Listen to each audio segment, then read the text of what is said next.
Russian military apocalypse. Ukrainian tanks completely destroy Putin's convoy outside Kyiv. A strong blow to the attacking brains of the Russian army when Ukrainian tanks completely destroyed the defensive convoy of the Russian army outside the capital Kyiv. It seems that everything made in Russia is trash. Tanks like biscuit boxes are expected only from a backward country with a worthy leader.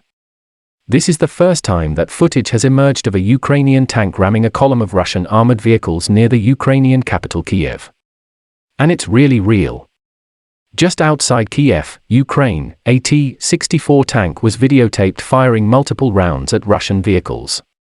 Video on the drone shows Ukrainian tanks fighting with a Russian BTR-82A armored convoy on a road west of Kyiv near Nova Basin. Also, of all the great heroes of the world, none can compare with these Ukrainian volunteers who continue to show such great martial arts and courage despite the hardships. Terrible suffering. Ukrainian fury. The Russians are a cruel people to commit such crimes to Ukraine for no reason whatsoever for their little leader. The Russians dropped $5 million worth of rockets on Ukrainian cities, while the Russian troops themselves were killed by shorts, washing machines, laptops, and jewelry stolen because their wives were in town. Village. Homeland, while their country's economy goes down. And now the cost of the Russian army. On the other hand, a tank using armored personnel carriers, APC, can hardly be brave because the APC has very thin armor that is not enough to protect against the main tank cannon. Total force and certainly no bravery was just a simple ambush where Ukrainian soldiers had the upper hand.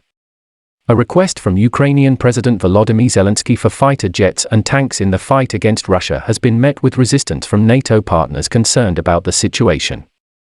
The commander, surrounded by his men and wearing a bulletproof vest, was clearly emotional as he accused Moscow of committing the real crime of genocide.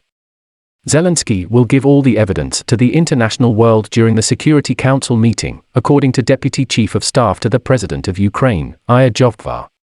Before that, Russia had been a lasting threat for more than as many years as I can remember.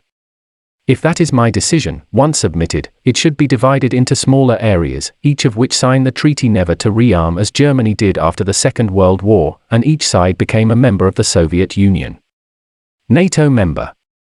However, one must remember that the Russian people have been indoctrinated for many years. There are a lot of people who live the semi-prisoner life because this is how the intruder has maintained his grip on the Russians. That's his way or the Siberian way. How to change this will be the biggest challenge. It is very difficult to convince people that a new system will be better and very difficult to prove to them. A United States of Russia.